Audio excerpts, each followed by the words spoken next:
యేసుక్రీస్తుని రక్షకునిగా అంగీకరించిన తర్వాత ప్రధానంగా నువ్వు ఒక కార్యం చేయాలి. అదేమంటే నువ్వు రక్షింపబడిన మరుక్షణమే నీ ఆత్మ నూతనపరచబడింది.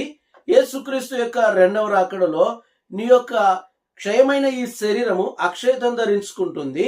అయితే మన మనస్సు అనేటువంటిది నూతనపరచబడాలి. మన యొక్క మనస్సు అనేటువంటిది రక్షింపబడాలి. మన మనస్సు నూతనపరచబడకపోతే, మన మనస్సు అనేటువంటిది మార్పు చెందకపోతే ఈ లోకంలో మన యొక్క జీవితం అనేటువంటిది పాత స్వభావము, పాత ఆలోచనలు, ఓటమి కలిగిన జీవితము, దేవుని నా జీవితంలో పరిస్థితులన్నీ మారుస్తాడు, నా ఇబ్బందులని తొలగిస్తాడు, నేను శ్రేష్టమైన జీవితాన్ని జీవిస్తాను అనేటువంటి ఒక నూతనమైనటువంటి ఆలోచన నీలో రావాలి అంటే నీ యొక్క మనస్సు నూతనపరచబడాలి.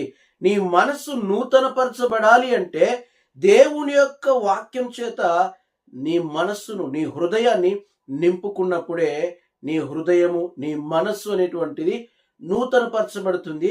తద్వారా నీవు అన్ని విషయములలో కూడా వర్ధిల్లగలవు. అందుకే యోహాను 3వ సువార్త 3వ పత్రిక 2వ వచనంలో ఏం చెప్తున్నంటే, నీ ఆత్మ వర్ధిల్లుచున్న ప్రకారం అన్ని విషయంలో వర్ధిల్లుచు సౌఖ్యంగా ఉండవాలని ప్రార్థిస్తున్నాను అంటున్నాడు. నీ వర్ధిల్లాలి అంటే నీ మనస్సులో నూతనపరచబడాలి.